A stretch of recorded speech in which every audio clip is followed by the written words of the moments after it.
Well, welcome everyone to History Happy Hour, Nurture Idaho, Sustainable Shopping.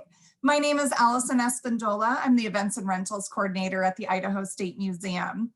Thanks for joining us tonight. The Idaho State Historical Society, which includes the Idaho State Museum, the Idaho State Archives, the State Historic Preservation Office, and the Old Idaho State Penitentiary and Historic Sites, is dedicated to preserving and promoting Idaho history through programming like tonight and through on-site visits.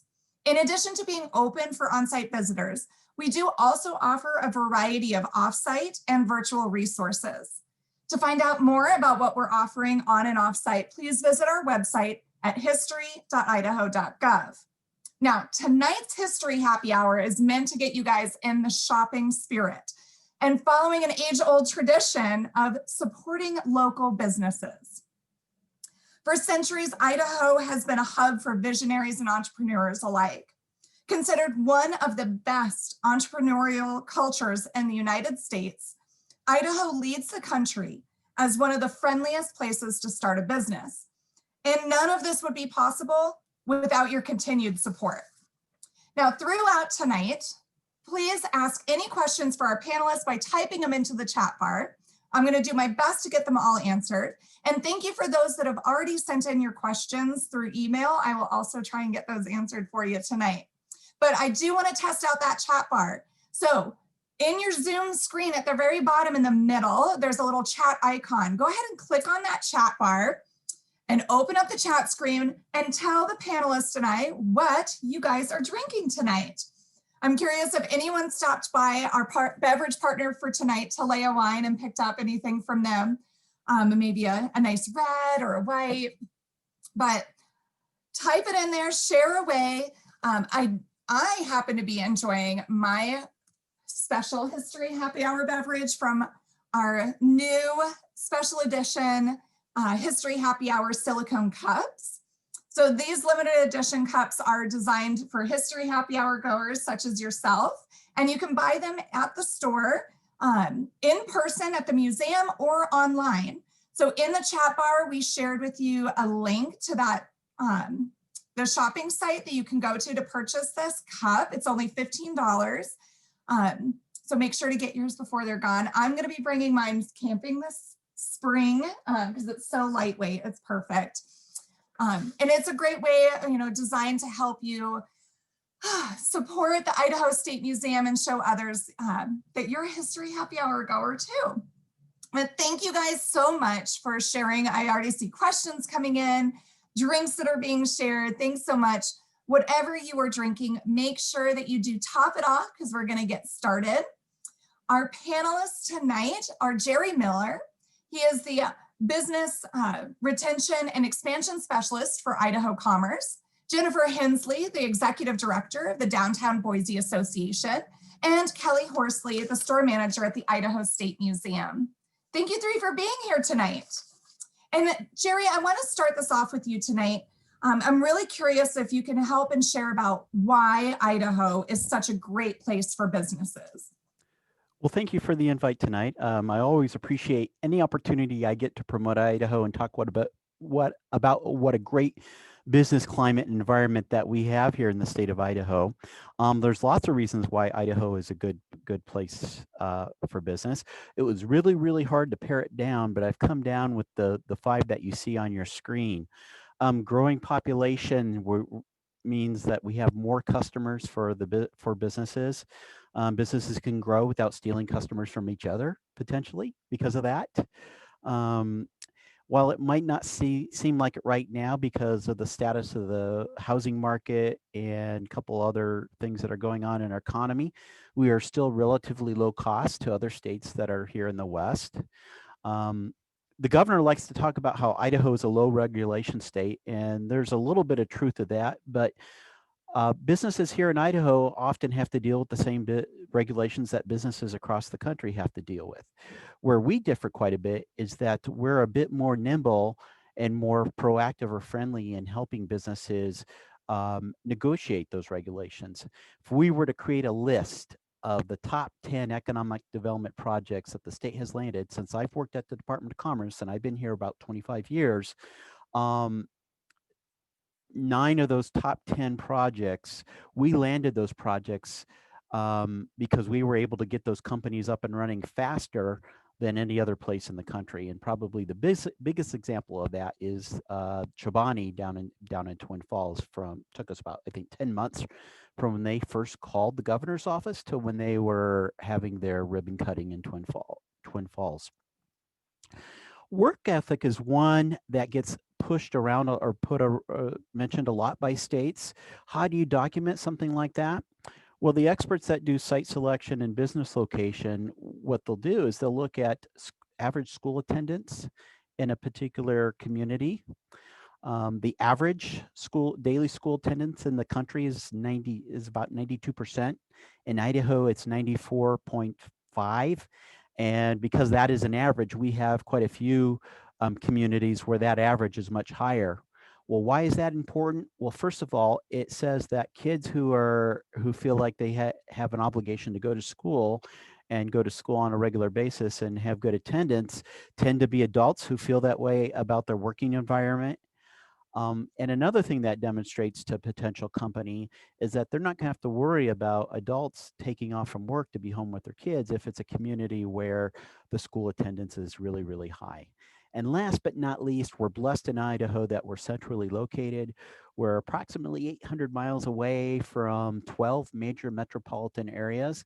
And that might seem like far away, but when you're talking about putting something on a truck and shipping it out to a foreign market, 800 miles, that's a day trip in a truck without having to send out a team of drivers to make that delivery. So those are just a few of the many, many attributes that make business a great opportunity here in Idaho.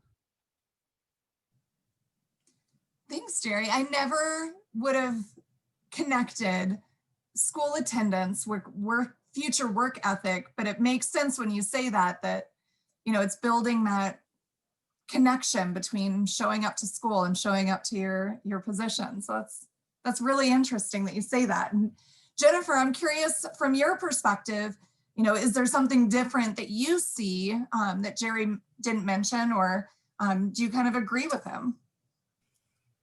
Well, thanks for having us. Downtown Boise is definitely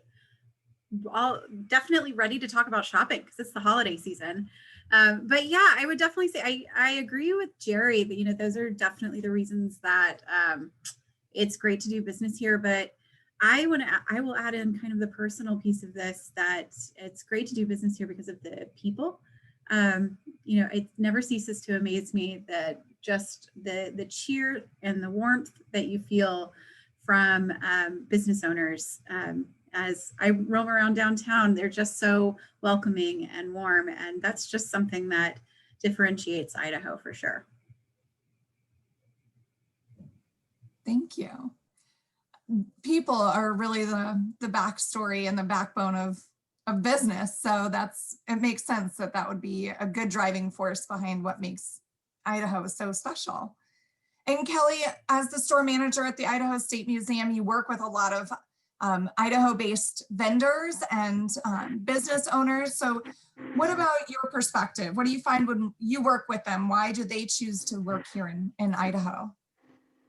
Well, I'll start by saying that the Idaho State Historical Society, which the museum is part of, we serve Idahoans in many ways. One of the ways we do so is specific to my role, and that's supporting and promoting Idaho businesses on the retail end of things. So a lot of the product we carry in the in-store comes from Idaho businesses. This slide, you'll see a small sample set of the vendors that we carry, who are all based out of Idaho. Just like the content of our museum, we try to be representative of all Idahoans from all parts of the state. But speaking of these vendors, not only do they operate in Idaho, but most of the people who own them are also Idaho natives. I would argue that there's a great sense of pride among Idahoans. Also, going to as to why they have their business here, Idaho's a unique place from a business standpoint, and Jerry talked about some of it. Most of Idaho, especially the Treasure Valley, is growing in population. More population, it makes for a business-friendly environment.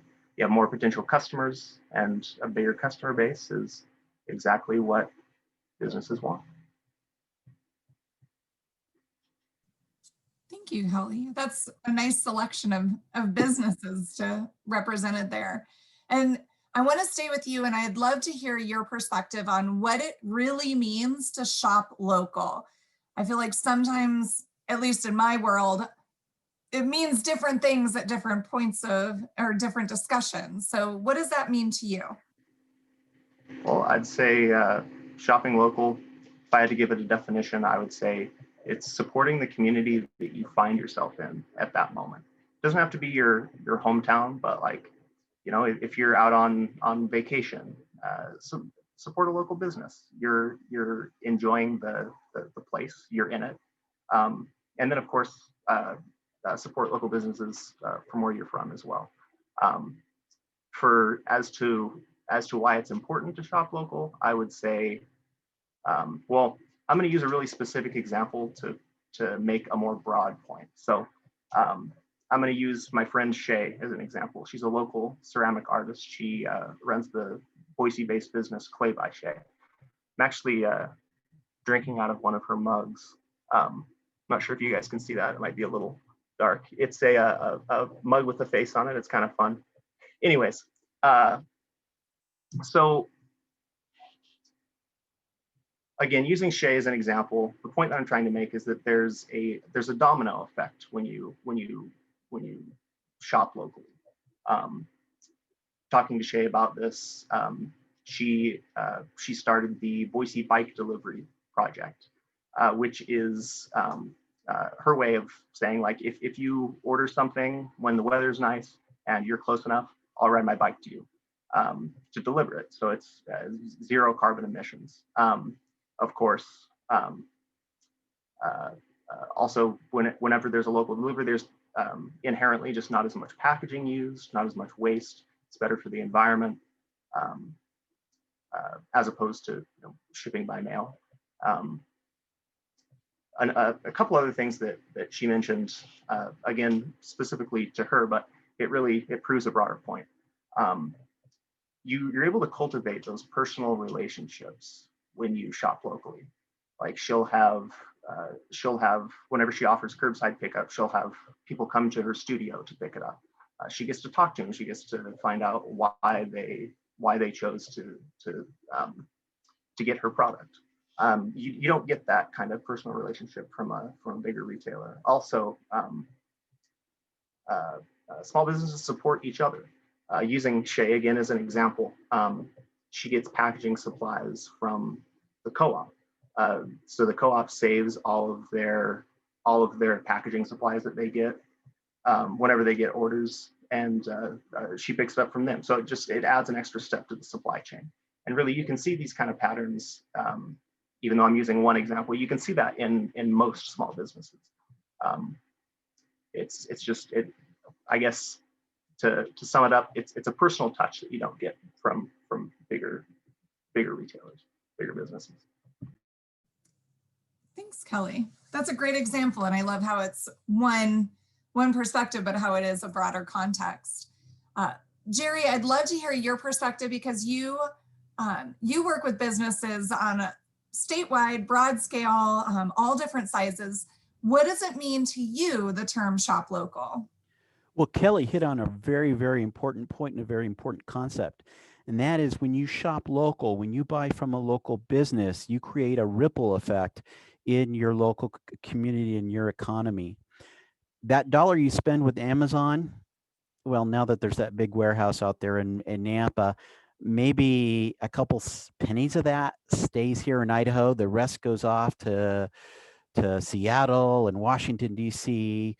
But when you spend that dollar with a local business, like the example Kelly was using, then that money is going to go to another local business, and some of that money is going to go to another local business, and it's going to have a bigger magnified boomerang effect than spending something at, with a national or something outside of the area. One thing I want to do is I want to talk to the business owners out there and make a couple of points. So point number one is that when you're operating a local business, you're not just selling a pair of shoes, you're not just selling a pizza, you're not just selling a good or a service to an individual, you're selling an experience. And what's going to enable local businesses on Main Street and downtowns to survive is being able to expand upon and continue giving that experience, giving that value add that a customer can't get when they're shopping online or shopping at a big box store. Second thing I want to really emphasize too, though, is that our local small businesses need to be customer friendly. What do I mean by that? I mean, you need to be open on weekends when all the information and all the studies tell us people are spending the most of their disposable income. Depending on what community you're located in, you need to be open till at least 6, and I would say 7 or maybe even later at night, especially in our rural areas where many folks drive maybe 20, 30, 40 minutes to another city or another location for work. A couple years ago, I did some work with downtown Napa, and we found that a lot of the reason that businesses were not getting the business that or the customers that they anticipated is that they were all closing at 5:30 and 6 o'clock. Well, if you know anything about Canyon County, 40% of that population or at least pre-COVID, commuted to Boise every day and then commuted back. So by the time those folks were getting home and ready to make a purchase, well, all the downtown businesses in Nampa, with the exception of one, was closed. Ironically, the one that was open till 7 o'clock, their best hour every day of the week was that last hour of the day, that hour between 6 and 7. So yes, it's Idahoans patronizing Idaho businesses and local businesses, but it's also our local business folks having an understanding of what their market is and adapting and catering to that market.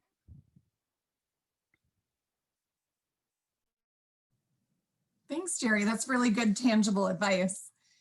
Jennifer, I'd love to hear your perspective with working with Downtown Boise Association and the downtown businesses, and what your thoughts are on shopping local. So I can riff off kind of both what Kelly and Jerry were saying in the sense that definitely personal is a big piece of what we see downtown and why our businesses are special. Especially during COVID times, it's been really interesting to see, I hate using this word, but the pivot that these businesses are doing, in the sense that these personal options, they're offering everything from curbside pickup. You call them and they will bring it out and put it in your car. It's completely contactless. To we've seen some of, say, like clothing places offering like FaceTime shopping appointments or private shopping times, just so you're more one-on-one and there's less people around you, just to feel safe. But those things are definitely building relationships, and they're definitely building, telling people that these businesses do care about you. The big box stores, you don't get that personal service, you don't get that one-on-one time, and it never, like, there's something magical about walking into a business down here, and it's the second or third time you've been in, and they always say, "Hey, good to see you again. It's so lovely to see you," and they recognize you and make you feel so welcome to come in their doors. And right now in downtown, as I mentioned, it's the holiday season, of course, and so all the lights are up, all the decor is up. It's just really beautiful, and so it's personal, it's warm, it's friendly, and that's definitely something that I feel like is special here. Thank you. It is a pretty magical time of year, especially walking the streets of downtown and seeing all the festive and the happy and the uplifting energy that's down there. Now, I do want to remind our audience tonight, I've seen some questions come in, but please feel free to type your questions in the chat bar for our panelists tonight. We'll get to the Q&A section in just a little bit, but while I have your attention, I'm launching a poll right now for all of our audience. I would love for you to chime in and share with us what other topics that you would be interested in learning about. If there's nothing on this poll that strikes your fancy, Feel free, or if you want to elaborate and have other ideas, put it in the chat bar for us. This is how we can really continue to offer programming that is relevant to you. So please feel free to share away. I'll give it a few more seconds there. And while that poll is going on, and all the answers are coming in, thanks everybody for answering this poll. I do want to pass this off to Jerry. What advice do you have for our audience tonight? How can they support Idahoans? How can they support their own business? I know we have a question that came in that talked about, it was maximizing exposure for a new small business. This little device right here, this is the future of advertising for businesses. We have hard data in our tourism division that supports this. Most people, when they visit, they make their decision on what restaurants to go to, what shops to go to, based on what they see on this little device. And they're more likely to be persuaded by peer review sites like Yelp and TripAdvisor than they are by just a static website that they would find on their phone. And this has actually been studied. It's called the Yelp Effect. And Harvard Business School looked at this, probably 7 or 8 years ago, and they looked at a couple different communities. And what they found was that, in this case, they were looking at comparing a local hamburger stand to McDonald's. So David versus Goliath. And what they found that by an aggressive presence on social media, the little hamburger stand was able to take 2 to 3% of the business away from McDonald's. Didn't hurt McDonald's at all, but 3% of McDonald's business going into a small mom and pop, that's huge. That is huge. So my piece of advice would be to, first of all, talk about your local businesses through your social media, on your Facebook. If you're so inclined, please leave them a Yelp review, a TripAdvisor review. And likewise, if you're a business and you're not findable on this little box that we all carry in our hands, then I would encourage you to explore getting on there. And there are a lot of great people who are really smart about how to do this at the Idaho Small Business Development Center. They'd be more than happy to sit down with you for free of cost and help you work through it. Thank you. And Jennifer, what about for you? What advice do you have for those that are tuning in with us tonight? I think, so Jerry's right, like being online, getting, Instagram is huge right now, and everybody is very online, especially at this moment. So jumping on there, showing your products off. But I also think, there are several businesses downtown that kind of similar to what Kelly does. They sell a lot of wares of other local people. And so getting in contact with them, showing them what you have, seeing if they have openings in space, if there's somebody looking to sell something, that's a good opportunity there. Or getting in contact with the markets. So typically Capital City Public Market is downtown. Right now they're operating in Garden City as the 34th Street Market. Reach out to them, reach out to groups like Buy Idaho. Buy Idaho is a membership-based organization that represents locally made things. They're fantastic. Reach out to them, see if you can partner with them, or if they have any markets coming up or openings. And even the local chambers.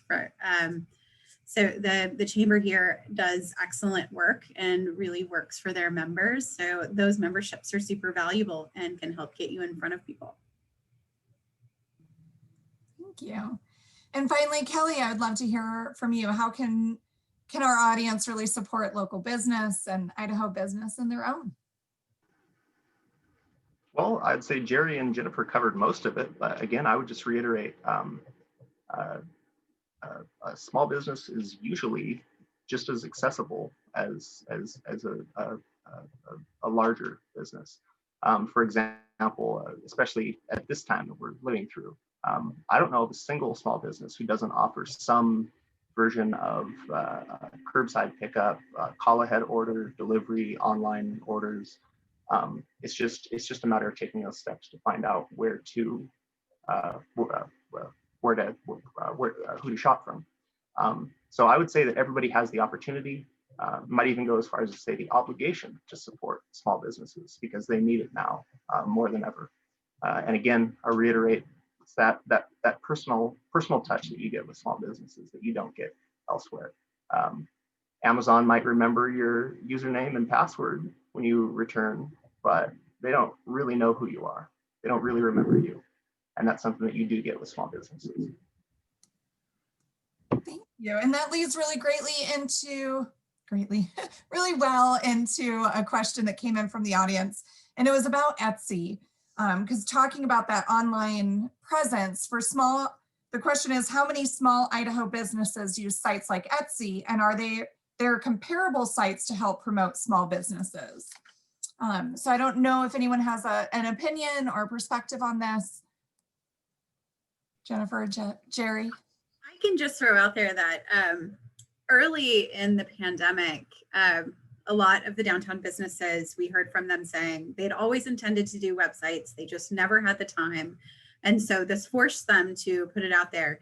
And, you know, local businesses, say like Repop, they were one of them. They have thousands and thousands of little tiny items all over their store. And they had the time to build their website and put all of those little tiny items on.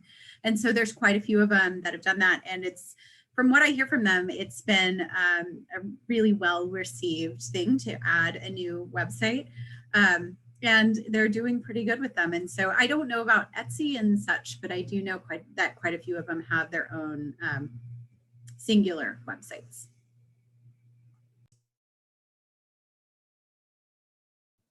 Perfect, thank you.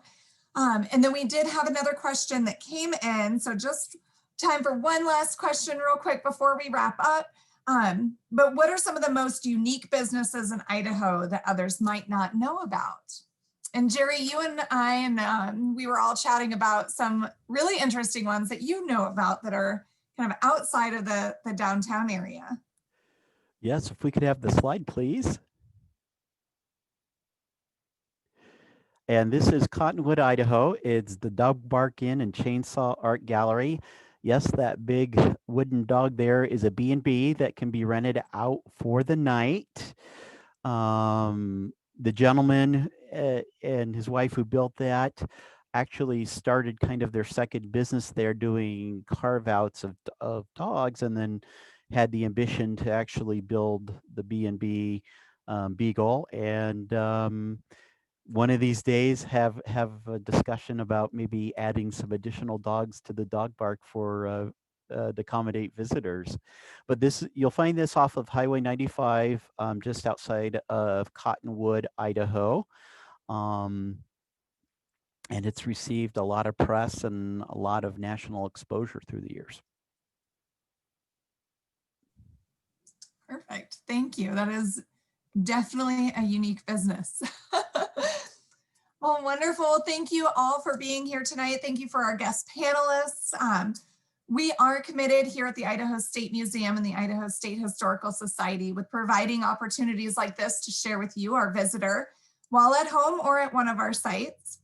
One way to do that is by finding out what you are interested in. So if you didn't have a chance to take the poll or share it in the comments, now is a great time to do that.